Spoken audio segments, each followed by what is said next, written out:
여러분 안녕하세요. 6월 12일 여의도 펀드매니저 TV 금주 시장 전망 및 투자 전략 시작하도록 하겠습니다. 네, 즐거운 일요일 저녁이죠. 다음 주 이제 출근을 해서 머리는 좀 아프지만 그래도 나름대로 날씨가 너무 좋고 가족들과 나들이 하기 좋고 활동하기 참 좋은 그런 날이었던 것 같습니다. 저도 오늘 가족들과 운동도 같이 하고 식사도 같이 하고 즐거운 한때를 보내면서 새벽에 일어나서 공부하고 머리를 좀 식혀 오후에는 좀 식혔는데 많은 분들이 나들이객들이 나오셔서 카페 건물가 아주 사람이 굉장히 좋은 데는 차댈 데가 없을 정도로 아주 많은 그런 모습을 봤습니다. 이번 주는 새로운 어떤 그 변화의 모멘텀이 되는 시점이다. 특히 이제 CPI 발표가 13일, 14일에는 FOMC가 발표가 되죠. 이 두 날이 어떤 방향성을 가름할 굉장히 중요한 그런 모멘텀 있는 날로 정해질 것 같습니다. 일단 그 전까지는 반도체와 그 친구들. 이제 반도체가 확실히 새로운 어떤 미래 먹거리로 훅 들어오는 그런 모습이 확인이 되고 이미 늦었죠. 이미 바닥에서 사야 되는데 1차 상승을 끝내고 계단식으로 옆으로 좀 누워서 한 1, 2주 조정을 받다가 지난 금요일부터 훅 치고 올라오는 그런 모습이 보이는데 이제 반도체를 있는 자와 없는 자의 그 소외감이 시장에 아주 크게 나타날 그러한 한 주로 보여집니다. 이번 주에 금리가 동결이 되고 또 뭔가 코멘트 자체는 그렇게 시장에 긍정적이진 않을 것 같다는 생각을 여러 번 말씀드리죠. 기존 지속적으로 인플레이션을 좀 가만 놔두면 다시 튀어오르는 모습이 있기 때문에 호주도 그렇고 영국도 그렇고 다 금리를 올린 상황이기 때문에 미국도 한 달 정도 더 지켜본 다음에 그 다음을 결정할 상황인데 이제 점도표가 나오면 3, 6, 9, 12 세 번의 이제 그 1년에 4번 정도의 FOMC에 있던 점도표가 나오는데 점도표가 여기서 25bp 또는 50bp를 더 찍는 쪽으로 몰릴 거냐 아니면 25bp 한 번으로 끝날 거냐 아니면 지금으로 충분할 거냐 여기에 대한 연준 위원들의 생각을 볼 수 있는 그런 기회이기 때문에 일단은 관심을 갖고 봐야 되는데 기본적으로 연준이들은 이제 보수적으로 발언들을 했기 때문에 시장에는 코멘트 자체는 긍정적인 그런 것 같지 않다. 하지만 시장은 이들의 발언에 따라 움직이는 시대가 이미 지나버렸죠. 그 이면의 속살에 이제 옆으로 길 것이다. 그 다음에 이렇게 가다가는 3분기 이후부터는 경기 침체가 올 것 같고 4분기에는 금리를 혹시 내릴지도 모른다는 연준 피봇에 대한 가정이 다시 시장에 들고 나온다면 시장은 나름대로 한 번 더 상승할 가능성이 있어 보이고 금리가 더 올라가지 않고 내린다는 가정은 반도체, IT 이러한 성장주, 바이오 이런 성장주들에게는 긍정적인 요인으로 작용할 가능성. 이제 미국 시장에서도 대형 빅테크 중에 좀 떠나서 주식이 러셀 2000과 같은 중소형주로 옮겨간다는 사실을 여러 애널리들이 이제 강조를 하는 거죠. 중소형주로 돈이 옮겨간다. 그러니까 시장이 확장돼서 올라오는데 과연 이런 중소형 중에서도 또 뭐가 올라갔는지를 지켜보면 아주 다양하게 올라가긴 올라가죠. 하지만 IT, AI, 뭐 제약 바이오 이런 쪽에 대한 스탠스를 꼭 가지고 가야 되지 않겠나. 여러 생각들. 하지만 분명한 것은 반도체가 시장의 리더로 등장했다. 그리고 이 장은 모든 사람들이 한 방향을 다 보고 있기 때문에 불안감은 있지만 관성에 의해서 최소한 6월에서 7월 초까지는 썸머넬리가 이어질 가능성. 이 두 가지를 부여잡고 지속적으로 고고 존버하는 장이 돼야 되지 않을까. 이런 결론을 내면서 금주 시장 전망의 투자 전략 시작하도록 하겠습니다. 구독, 좋아요 많이 눌러주십시오. 수급치를 한번 봅시다. 코스피 먼저 보면은 1개월 수급이 4조 1142억을 샀죠. 4조 1420억을 매수를 했고 주 단위로는 4069억 그러니까 주 단위로는 그렇게 좀 사는 게 좀 주는 모습 대신 금융투자가 지난주에는 1조 3천억이나 사는 그러한 투자의 새로운 모습으로 나왔다. 그런데 이 금융투자가 샀다는 것은 전형적인 롱숏 플레이가 걸렸다고 저는 그렇게 보는 거거든요. 어떤 방향성을 한 방향성을 보고 투자했다기보다는 롱숏에 걸릴 확률이 있다. 그렇다면 삼성전자를 뭐 사고 뭘 팔았든지 2차 전지를 팔았든지 이런 롱숏이 걸릴 확률. 두 번째로는 방향성 베팅을 했을 수 있다. 증권사들의 PI들이 올해 수익을 더 내기 위해서 PI 투자 펀드 매니저들이 방향성의 디렉션 즉 우상향할 것에 두고 방향 투자를 했다 이렇게도 볼 수 있고 ETF 쪽을 많이 사줬다 이렇게 볼 수도 있는데 일단은 금융투자 증권회사에서 가장 약삽하고 약삭 빠른 녀석들이 매수로 돌아섰다는 것은 국내 주식시장에 나름대로 의미가 있는 모습이다 이렇게 해석을 할 수 있는 거죠. 코스피의 대표적인 수급주인 삼성전자를 보면 지난주 외국인들은 뭐 이틀은 하락을 했는데 팔았네요. 약 200만 주, 260만 주를 팔고 다음에 금요일에 240만 주를 다시 되사는 모습. 전체적으로는 빨간 것으로 도배를 했고 국내 기관 투자가들도 지난주에는 삼성전자로 매수로 도배를 했던 그런 한 주다 이렇게 정리가 됩니다. 코스닥 수급주에 한번 봅시다. 1개월 동안 외국인들은 1445억밖에 안 샀죠. 예, 일주일 동안에는 295.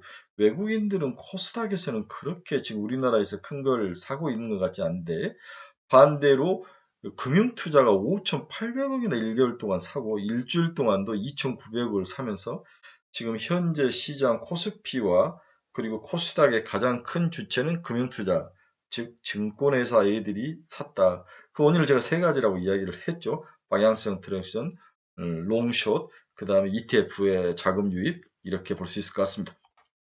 증시 주변 자금 동향을 한번 봅시다. 고객 예탁은 50조. 네, 고객 예탁은 바닥에서 치고 올라오는 모습이 확실히 보이죠. 신용 잔고는 18조에서 큰 변화는 없습니다.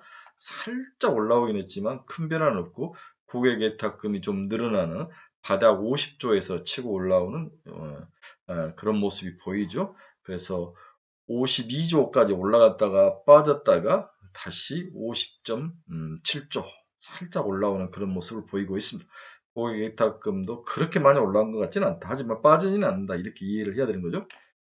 우리나라 아시아 다른 국가에 비해서 순매수 규모가 어떻게 되느냐. 이번 주에는 마이너스 1.5억 달러 빠진 거네요. 네, 외국인들 쪽에서 빠졌습니다. 인도는 0.7억 달러 매수, 대만은 5.3억 달러 매수. 대만이 다시 자금이 몰리는 TSMC와 그리고 다양한 반도체 기업으로 돈이 몰리는 중국 침략설 이런 리스크는 이미 선반영되고 가격이 하락한 모습을 가지고 샀다 이렇게 볼 수 있는 거죠. 대신 한국에서 돈이 살짝 빠져나가는 모습. 여기에서 빠져 이게 MSCI 기준이니까 여기서 빠져나와서 대만으로 좀 갔다 이렇게 볼 수도 있는데 이런 면들이 좀 위험 상황이 좀 지켜봐야 될 것 같습니다. 국내 주식시장 밸류에이션을 보면 한국은 15.4배, 지난주에 비해서 큰 변화는 없습니다. 미국이 19.5배, 20배에서 19배 사이를 움직이고 일본 니케이가 24.8배까지 올라갔다는 건 충격적입니다. 그렇죠? 차이나가 11.8배 여전히 좀 저평가로 머물러 있고 유럽은 12.2배 이렇게 머물러 있습니다. 역시 핵심은 미국과 일본이 시장의 가장 큰 매수 세력이다. 돈이 그쪽으로 가고 있다. 밸류에이션이 따라서 그쪽으로 올라가고 있는 모습은 확실히 우리가 관찰이 되고 있는 거네요.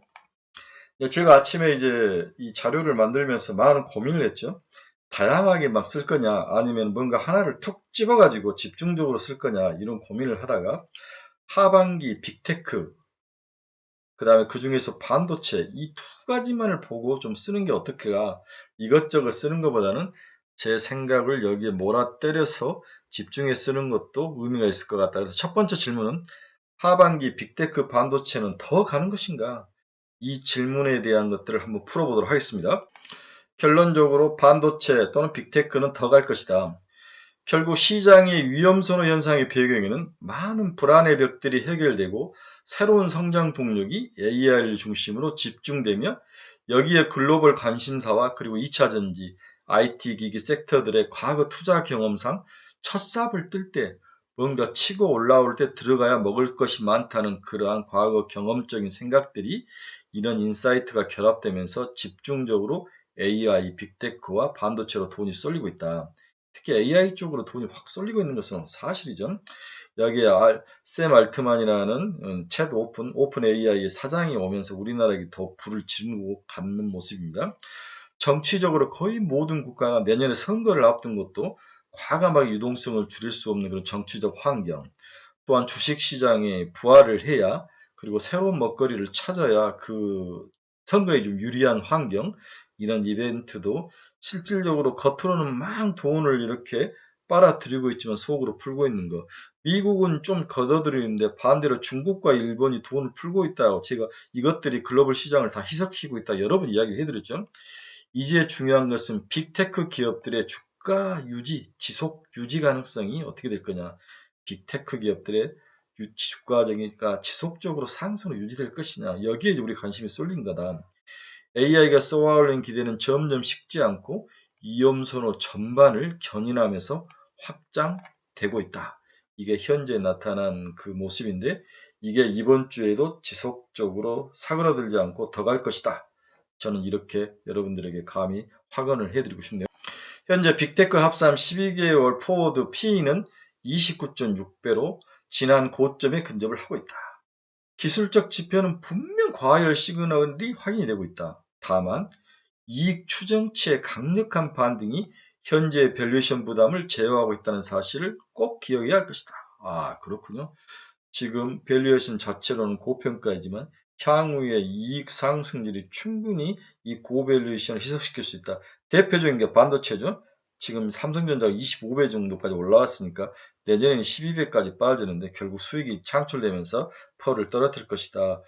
즉 빅테크 기업들이 각 나라의 차지하는 비중이 너무 크기 때문에 지금 고밸류지만은 얘들이 이익을 더 많이 오르는 내년에는 반드시 밸류에이션이 떨어지는 그러한 사이클이 있기 때문에 걱정할 필요는 없다. 그들의 수익성과 성장성, 이 두 마리 토끼가 결국 지속적으로 돈을 빨아들일 여지가 어느 정도 크고 이것이 이어지면서 우리가 주식시장에서 너무 빨리 내리는 그런 우울은 범하지 말아야 될 것 같다. 이게 이제 첫 번째 저의 결론이죠. 이게 수익 구조인데 이게 S&P 500 빅테크는 지금 기업 EPS 이익 추정치가 빠지고 있지만 빅테크, 애플, 마이크로소프트, 아마존, 테슬라, 엔비디아, 메타와 같은 기업들의 수익성 올라가는 그런 모습. 돈이 여기에 들어가는 거죠. 네. 그래서 이들이 많이 올라가서 밸류에이션이 높아졌지만 크게 무너지지도 않을 것이다.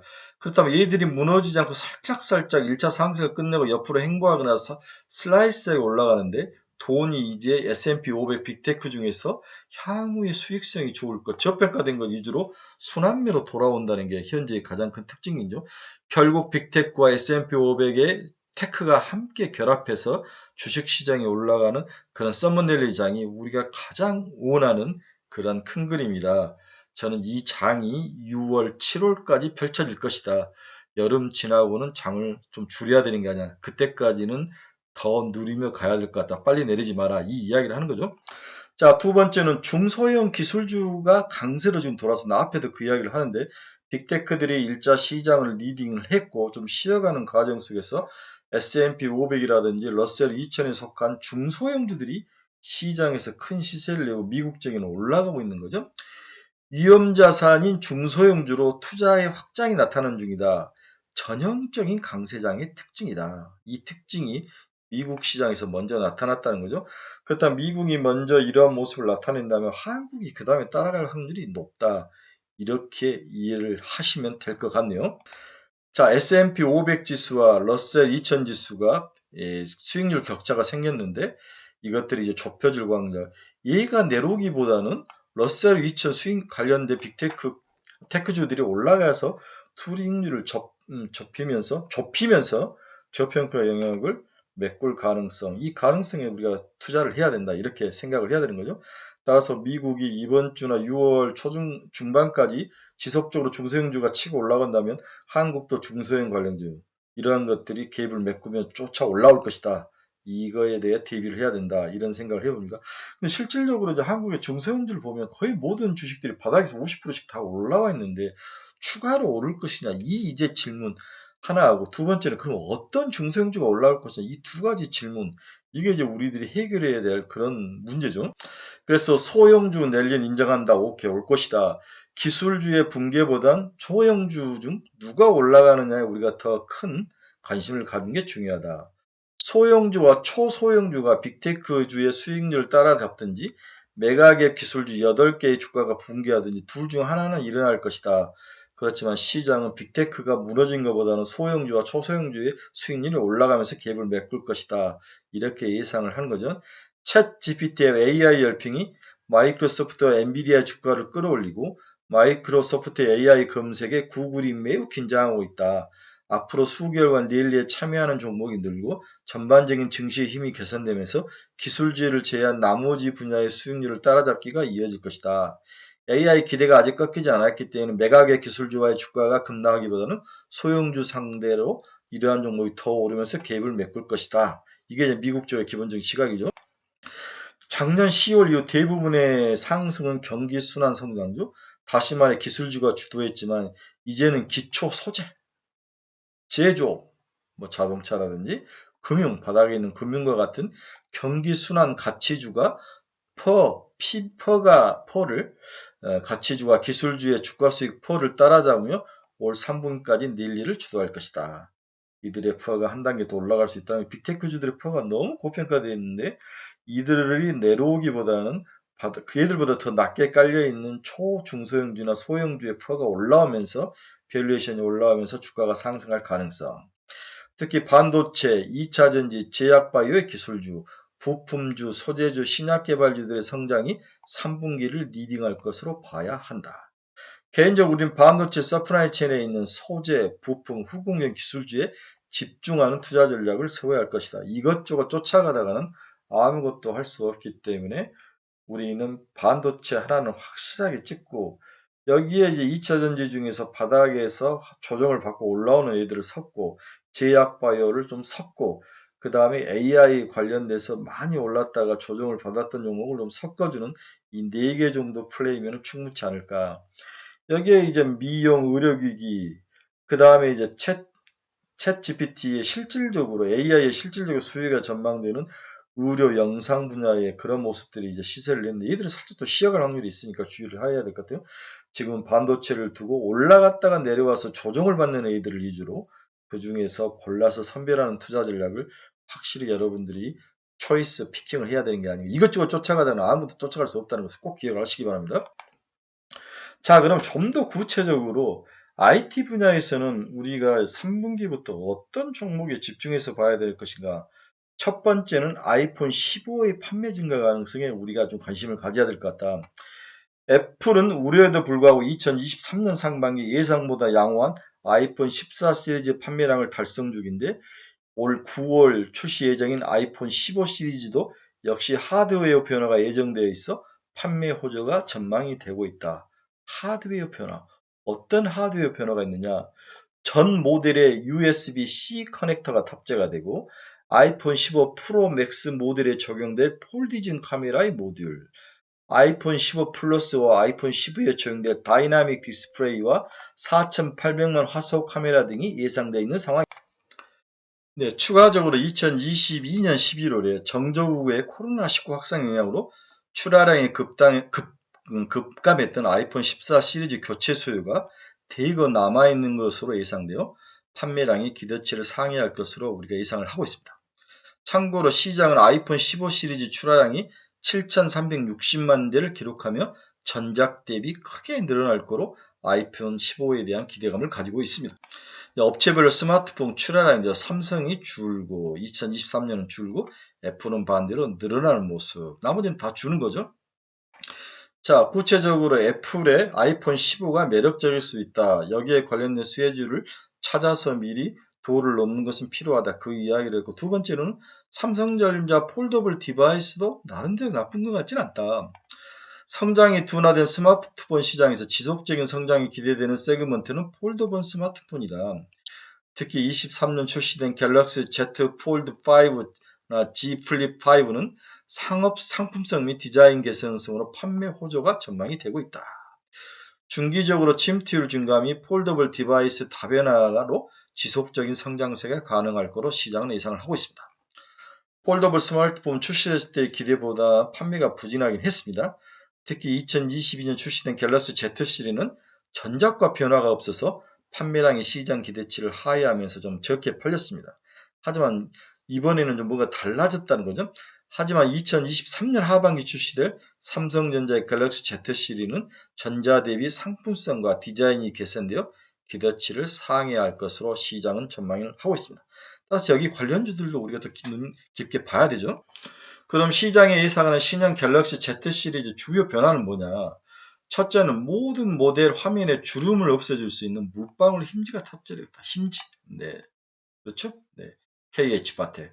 Z 플립 5 모델은 전면 디스플레이가 기존 1.9H 수준에서 3.7인치로 화면이 커졌다. OLED 관련주들.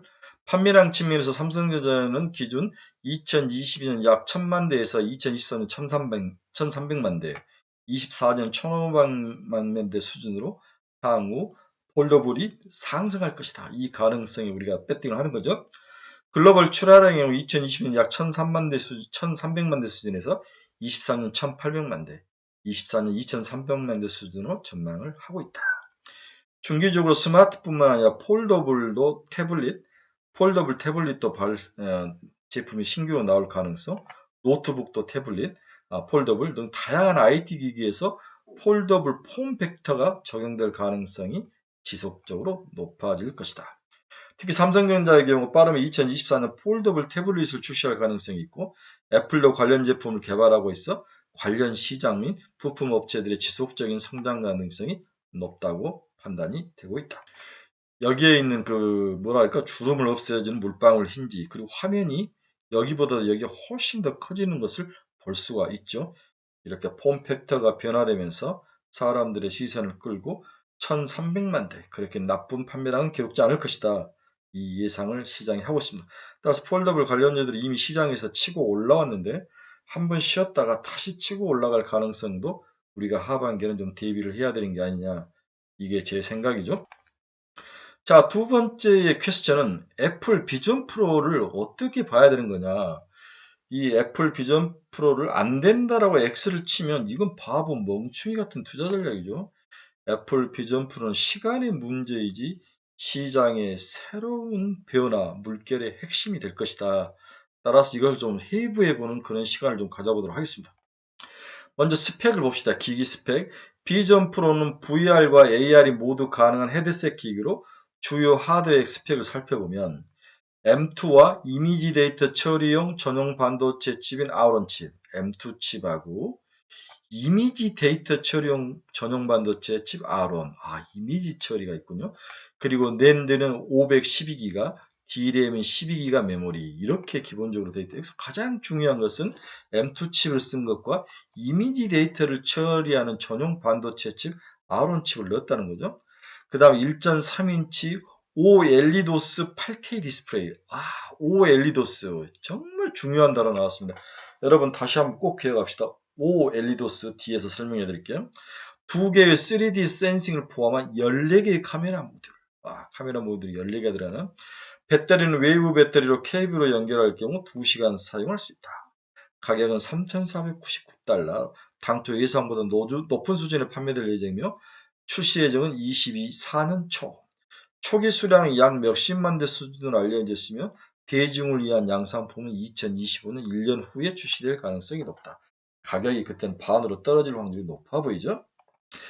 자, 우리가 그러면 비전 프로를 정확히 이해하기 위해서는 기존의 VR과 차이점이 뭐냐, 내가 이것을 사는 이유가 뭐냐, 첫 번째 동의어가 기존에 나와 있는 그러한 퀘스트라든지 이런 제품 메타의 퀘스트와 어떤 차이점이 있느냐, 이 부분을 명확하게 알아야 되는 거죠.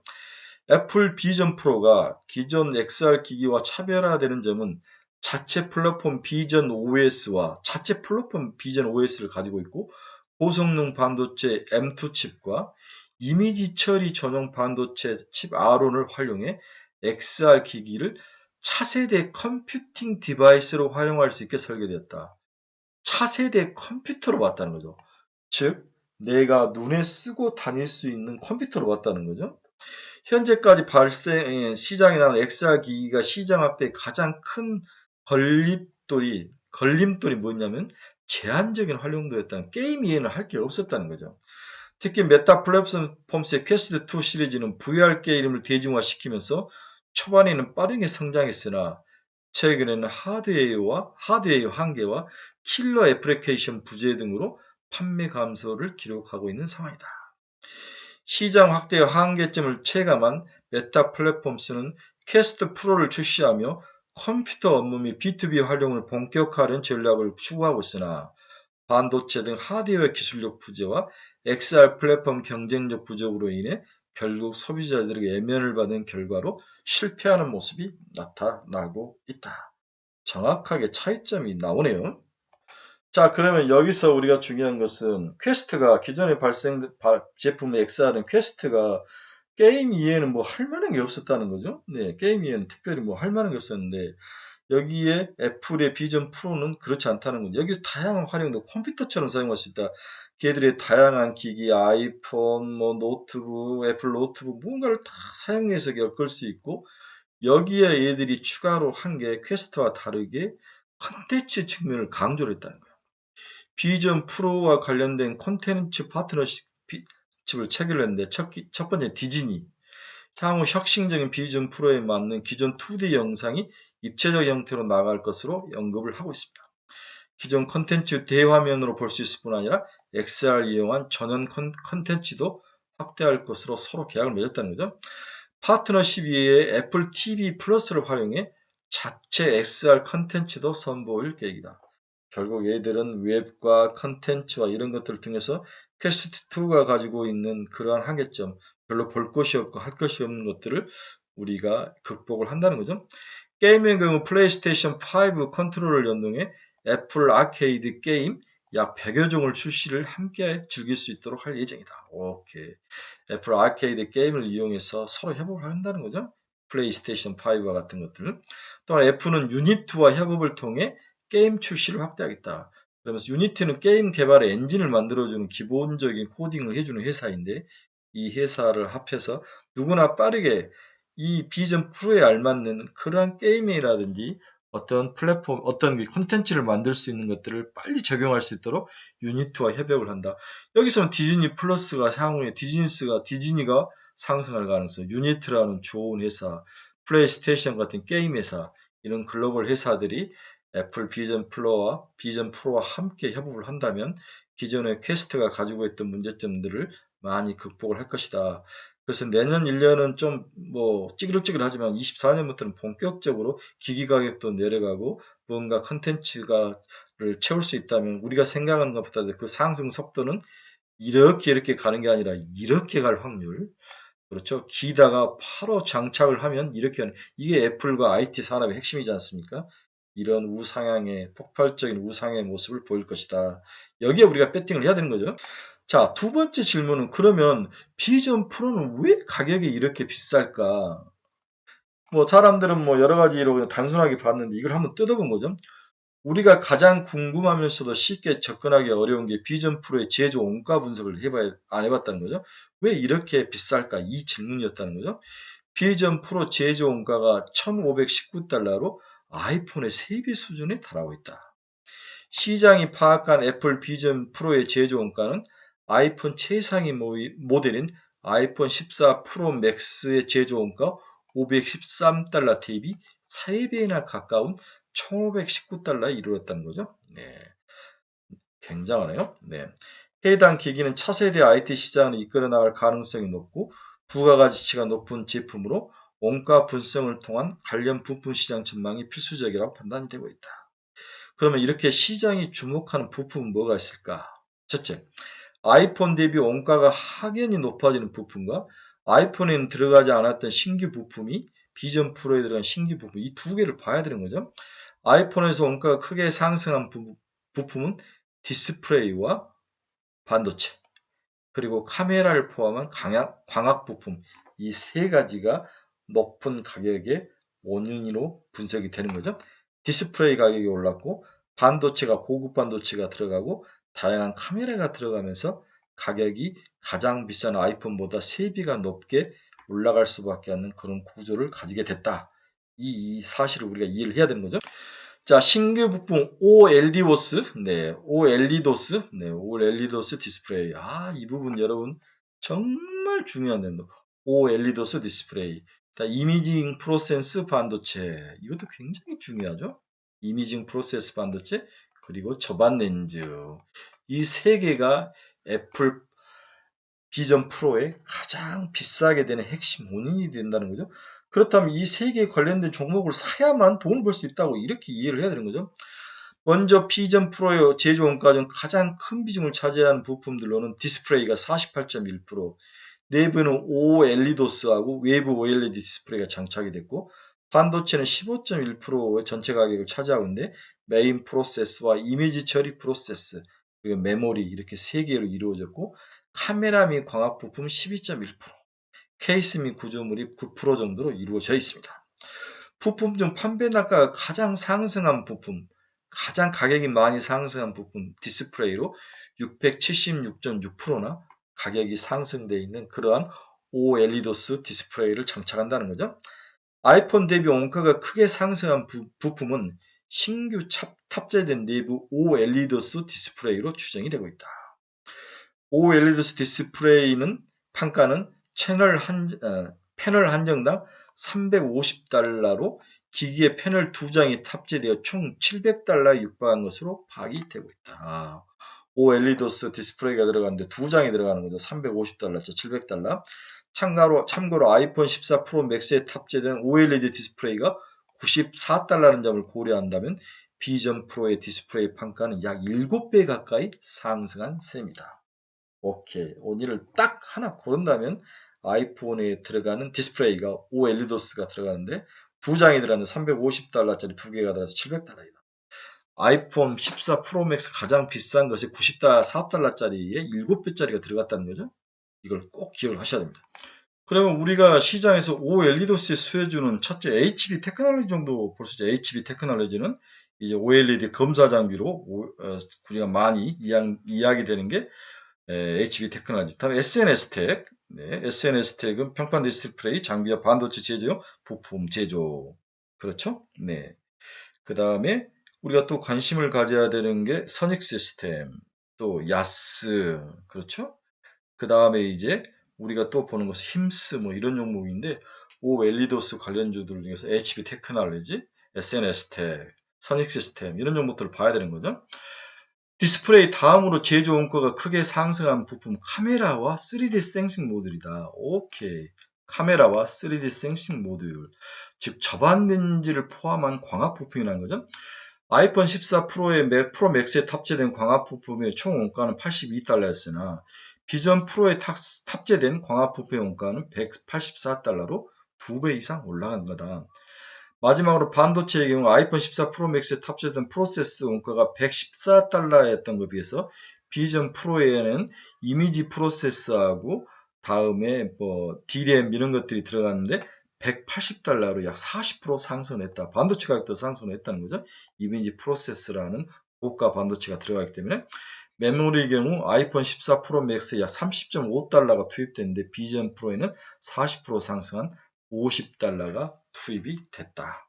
결국 이러한 요인들에 의해서 가격이 크게 올랐다. 이렇게 볼 수 있는 거죠. 우리가 OLEDOS에 대해서 이제 관심을 가져야 되는데 디스플레이 패널 크기가 1, 2인치로 매우 작음에도 불구하고 4K 이상의 초고해상도 화질을 제공할 수 있다는 점이 OLEDOS의 패널의 가장 큰 장점이다. 특히 XR 기기는 기존의 IT 기기와 다르게 디스플레이가 육안을 대체하는 역할을 담당하기 때문에 몰입감 확대를 위해서 디스플레이 화질 개선이 최우선 과제로 뽑혔습니다. 과거 삼성전자가 VR 사업을 접었던 이유도 디스플레이 화질 개선의 난제로 시장 확대가 어렵다고 판단을 했다는 거죠. 하지만 애플은 소니로부터 OLEDOS 패널을 공급받아 이러한 문제를 해결했다고 판단이 되고 있다. 애플은 소니로부터 OLEDOS 패널을 이렇게 받네요. 이번에 소니가 공급한 것으로 알려진 OLEDOS 디스플레이는 WOLED 방식의 OLEDOS 방식으로 화이트 OLED와 컬러 필터를 이용한 방식이다. 기존의 화이트 OLED와 컬러 필터를 이용해서 합쳐져서 만든 게 OLEDOS의 기본 구조이고 이걸 소니가 만들었다. 현재 RGB 방식의 OLEDOS 디스플레이는 기술적 어려움으로 양산이 시작되진 않았지만 빠르면 3세대 애플 비전 프로 등에서 RGB 방식의 OLEDOS 디스플레이가 적용될 가능성이 있다는 것을 우리가 또 염두를 해야 될 것 같습니다. 최근에 삼성 디스플레이가 이이미진이라는 회사를 샀는데요. 이 회사는 OLEDOS 업체입니다. 이와 연관이 있는 거죠. 바로 삼성 디스플레이는 애플의 RGB OLEDOS를 공급하게 다음 차례죠. 지금은 이제 소니가 공급하고 오리지널 OLEDOS를 공급하기 위해서 이 이매진이라는 회사를 샀고 이 샘플 패널을 국내 업체와 제작 중에 있다. 이걸 좀 만들면 이제 애플에게 보내면서 향후의 미래를 계약을 할 수 있는 거죠. 샘플 패널은 이 이매진 방식과 달린 FMM 사용한 공정으로 파악되며 향후의 양산에 유의한 해당 공정을 사용할 가능성이 높다고 판단된다. FMM 방식을 사용할 가능성이 높다. 이렇게 이해를 해야 되는 거죠. 우리가 여기서 FMM이라는 것은 파인 메탈 마스크 방식이죠. 미세한 구멍이 뚫린 얇은 철판을 의미하는데 이 구멍에다가 여러 가지 색깔들을 맞는 색깔들을 이렇게 증착을 시키면서 다양하게 그 기존보다 더 높은 해상도를 구현해야 되는 그런 특징을 갖고 있는데 FMM은 OLED 증착 공정에 사용되는데 여기서 증착은 유기물을 얇게 부착시켜 쌓아 올리는 것을 의미하는 거죠. 즉 발광 유기물을 파인 메탈 마스크를 통과해 기판 위에 원하는 위치에 증착하게 만드는 그런 기술인데 여기에 사용되는 그러한 방식이 현재 삼성전자가 지금 하고 있다. 이렇게 보고 있는 거죠. 이런 것들을 할 수 있는 기업이 APS라는 기업이 있는데 APS 기업이 최근에 APS 홀딩스, APS 이런 기업들이 있는데 APS 홀딩스가 주가가 여기에 맞게 이제 올라가면서 상승하는 그런 모습도 보이기도 했습니다. 자, 다음에는 카메라 탑재량이 증폭했다. 그 다음 반도체는 이미지 센서 프로인 아론 칩이 신규 탑재했다. 이미지 프로세서인 아론 칩, 카메라 탑재, 그렇죠? 이런 것들이 나왔는데 카메라는 총 14개가 탑재되고 있다. 반도체는 이미지 프로세서가 추가됐다. 애플 비전 프로에서 디스플레이의 원가가 크게 상승한 대표적인 부품은 카메라와 반도체이다. 비전 프로에 탑재된 카메라 모듈은 3D 센싱 모듈을 통해서 총 14개이며 반도체는 기존 메인 프로세서에 비주얼 이미지 프로세서라는 신규 프로세서가 탑재될 예정이다. 해당 부품 시장 및 수요가 향후 빠르게 증가할 것으로 기대가 되고 있다. 카메라의 경우는 먼저 6DOF 트래킹 카메라 4개, AR용 일반 카메라 2개, 시선 트래킹 모듈 2개, 안면 인식 모듈 2개, 몸통 인식 모듈 2개, 제스처 인식용 3D 센싱 모듈 1개, TOF 3D 센싱 모듈 1개가 포함돼 총 14개의 카메라 모듈이 비전 프로에 탑재된 것으로 파악이 되고 있다. 기존 아이폰 14 프로 맥스에는 3D 센싱을 포함해서 총 카메라가 6개밖에 안 들어가니까 14개 들어가는 거죠. 고려할 때 2배가 넘는 카메라가 비전 프로에 들어간다. 당연히 다양하고 고급 카메라가 들어가기 때문에 가격이 비쌀 수밖에 없는 거죠. 부품 판가 측면에서 아이폰 14 프로 맥스 카메라 모듈이 금액 기준 약 84달러가 들어가는 반면 비전 프로는 약 184달러 상당의 카메라 모듈이 탑재되어 관련 모듈 업체들에게 긍정적 요소라고 판단이 되고 있다. 추가적으로 주목해야 할 점은 광학 모듈에 포함된 저반 렌즈가 개당 30달러가 되는데 이게 2개가 탑재되어 원가 60달러를 차지하고 있다. 저반 렌즈. 참고로 저반 렌즈는 디스플레이 안쪽과 사용자의 눈 쪽에 위치하는 특수 렌즈로 작은 화면을 현실처럼 볼 수 있게 해주는 그런 부품이 저반 렌즈라는 거죠. XR에 처음 탑재된 해당 부품은 대당 단가가 비교적 높아 관련 업체들의 큰 수혜가 기대가 되고 있다. 반도체 관련 프로세서는 기존 M2급의 메인 프로세서 외에도 비주얼 이미지 처리용 프로세서인 아론 칩이 탑재될 것으로 예상이 되고 있습니다. 이 해당 프로세서는 영상 지연 처리 속도를 낮추는 것에 초점을 맞춘 반도체로 아직 다른 XR 기기에는 쓰이지 않는 그러한 고사양의 칩이다. 하지만 향후 타 업체들도 관련 반도체의 필요성을 인식하고 개발 및 활용을 하게 될 것으로 전망을 하고 있다. 메모리의 경우 D램은 LPDDR 12기가짜리, 낸드는 512기가가 탑재될 것으로 예상을 하고 있다. 참고로 아이폰 14 프로 맥스에는 D램이 6기가와 낸드는 128기가가 기본으로 채용되어 메모리 측면에서도 컨텐츠 증가의 수혜가 가능할 거로 예상이 되고 있다. 그래서 이 사진을 한번 여러분들이 잘 잘라 붙여가지고 책상에 붙여놔야죠. 비전 프로에 무엇 것들이 들어가는지, 그렇죠? 퀘스트 2와 비교를 해보셔야 되는 거죠. 꼭 하나하나씩 꼭 비교를 해보셔야 됩니다. 아셨죠? 네. 자, 두 번째 한번 봅시다. 두 번째 제 생각은 이제 반도체가 왜 올라가야 되는지 비전 프로의 가격까지도 우리가 한번 두들겨 봤는데, 두 번째로 우리가 고민해야 될 것은 에코프로부터 시작해서 모든 음, 그 주가가 기존의 박스권을 제가 박스권의 상단에 거의 도달을 했다는 거죠. 네, 80만 원, 지금 67만 원까지 올라와 있는데, 과연 박스권 상단을 뚫고 갈 것인지 투자를 할 것인지, 아니면 박스권 상단에 도달했을 때 우리가 팔아야 될 것인지, 이러한 생각이 일단 기본적으로 남아있죠. 두 번째로는 박스권을 향해 올라가는 애들을 사야 될 것인가, 아니면 밑에서 아직도 기어서 박스권의 중간도 못 간 애들을 사야 될 것인가, 여기에 대한 답도 필요하다는 거죠. 우리 에코프로 BM도 봅시다. 20만 원대에서 31만 5천 원이 꼭대기인데, 중간을 뚫고 이제 상단까지 올라가는 모습이 에코프로와 BM에서 나타나죠. 이런 종목들을 쫓아가서 상단까지 쫓아갈 것이냐, 1차 목표. 상단을 뚫고 갈 때까지 들고 갈 것이냐, 아니면 세 번째로는 이건 너무 높으니까 상단까지 들고 가고, 이때 상단을 치면은 팔아서 바닥에 있는 것을 사야 될 것이냐, 여기에 대한 결정을 해야 된다는 거죠. 자, 레인보우 로보틱스 한번 봅시다. 얘는 상단이 15만 원인데 지금 이제 11만 대를 왔으니까 오히려 이런 종목들이 저평가 됐다는 거죠. 이렇게 우상향하는 당연 원형을 그리면서 우상향하는, 대표적으로 천천히 야금야금 올라가는데 MACD도 바닥을 기고 있기 때문에 이런 종목들을 사야 되는 건지, 에코프로와 에코프로 BM처럼 이미 상단을 치고 올라간 걸 사야 되는 건지, 이러한 고민 속에 빠졌는데 결론은 하나입니다. 먼저 에코프로와 에코프로 BM처럼 잘 가는 녀석을 쫓아가는 게 맞는 것 같아요. 그이들이 상단을 쳐서 박스권 상단에 치면 그걸 팔아가지고 레인보우 노버피스처럼 바닥을 기면서 쫓아 올라오는 쪽에 몰아 때리는 전략도 나빠 보이지 않다. 그래서 에코프로나 에코프로 BM처럼 상단을 뚫고 가는데 배팅을 하기보다는 상단 정도로 배팅을 하고 막은 위에 이익을 실현해서 향후에 우상향에서 최소한 기존의 상단까지 많은 그 투자 여유, 수익률 여유가 남아있는 종목을 투자해야 되는 게 아니냐. 이게 여러분들에게서 전하는 제 전략이죠. 자, 이번 주 결론 한번 봅시다. 미국의 AMD를 사서 묻어라. 엔비디아는 너무 올랐다고 평가하는 사람들에게는 AMD를 추천한다. 결국 AMD는 엔비디아의 고평가 영역의 뒤안으로, 그리고 마이크로소프트와 협업 등의 소식 등으로 상승이 전망되고 있다. AMD의 주가가 회사 주가가 오르는 이유는 회사가 마이크로소프트와 인공지능 처리 장치 개발을 위해 노력하고 있다는 게 발표가 됐죠. 5월 중순에 마이크로소프트가 인공지능 AI 처리 장치를 개발을 위해 AMD와 협업을 하고 있다. 이는 주요 부품을 확보하기 위한 전략적 노력으로 이해가 되고 있다.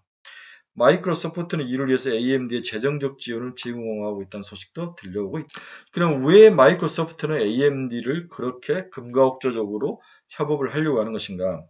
클라우드 인프라 시장의 3대 업체 중 아마존과 알파벳은 소프트웨어 개발자들이 모델을 훈련할 수 있는 자체 특수 반도체를 이미 보유하고 있습니다. 그러나 마이크로소프트는 아직 특수 목적용 AI 반도체를 출시하지 않는 상태로 AMD와 협업 체제를 통해서 모델을 훈련시키고 새로운 데이터를 추론할 수 있는 칩을 개발 중이라는 소식이 들리고 있다. 여기에 핵심이 AMD라는 거죠. 네. 마벨 테크놀로지도 나쁜 것 같지는 않습니다.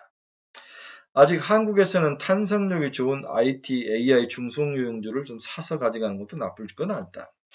누닛은 너무 많이 상승해서 올라올 때마다 이익 실현을 하고, 반대로 뷰노와 같은 종목들을 추가로 얻는다면 나름대로 나쁜 투자 전략은 아닐 것이다. 정 이거저거 살 거 없이는 반도체 ETF를 사는 것도 좋은 전략 중에 하나이다. 이렇게 이번 주는 요약 정리를 해볼 수 있네요. 네, 혹시 여러분 중에서 뭔가 종목, 이번 주 투자 종목을 궁금하신 분들은 저희 카페로 오시죠. 저희 카페에 투자할 종목들을 좀 올려놨으니까 우리 카페 친구들에게는 큰 도움이 될 것 같습니다. 그리고 제가 이 사진은 영원한 피카소 그림보다 더 아름답다라고 이야기한 이 사진인데, 이 중에서 포토 공정이 있는 것들을 집중 투자하는 것도 좋은 전략인 것 같아요. PSK, 동진세미캠, 금호석유화, ENF 테크놀로지, SNS텍, FST, SNS텍, 뭐 이런 다른 공정보다는 이 포토 공정이 굉장히 이제 중요한 그러한 공정이기 때문에 여기에 관련된 기업들도 이것저것 살 것 없이 이 포토 공정이 있는 종목들 사도 그렇게 나쁜 것 같지는 않다. 이런 또 팁도 여러분들에게 드리고 싶습니다. 네, 한 40분 동안 주절주절 이야기를 했는데 결국 반도체는 사야 된다. 그리고 기존의 빅테크가 살짝 쉬어갈 가능성에 대비해서 중소형주로 내려올 것이다. 거기에 이제 다양한 모멘텀들이 속해 있는데 여러분들이 선별 투자를 하는 게 필요하다. 선구안이 필요하다. 그 선구안이 필요하신 분들은 저희 카페로 오시라는 거죠. 투자의 방향성을 잃어버린 친구들도 저희 카페로 오십시오. 가지고 있는 종목을 어떻게 해야 될지 막막해 하시는 분들 저희 카페로 오십시오. 그리고 내가 가지고 있는 종목들이 이 좋은 장에 뭔가 플러스가 나지 않는다면 저희 카페로 오셔야 됩니다. 여기에 다양하게 향후에 뭘 사야 될지 추천 종목이 궁금하신 분도 저희 카페로 오시기 바랍니다. 여러분 이번 주에는 돈 좀 봅시다. 13일 CPI가 4.2에서 4.2, 운 좋으면 4.0까지도 빠질 확률, 다음에 FOMC 회의에서 코멘트는 이미 시장에서 나쁠 것이다 예상을 하지만 상당히 이미 이 시장이 조금이나마 긍정적인 것을 한 줄이라도 이야기를 한다면 우리는 좋을 것이다. 점도표에 너무 눈 들어가지 마라. 점도표에 따라가는 케이스는 별로 없다. 이런 것들을 좀 가지고 흔들림 없이 지속적으로 시장을 워칭하며 존버하는 강력한 뚝심의 전략을 여러분들에게 강력히 추천해 봅니다. 여러분 감사합니다. 화요일 아침 뵙겠습니다.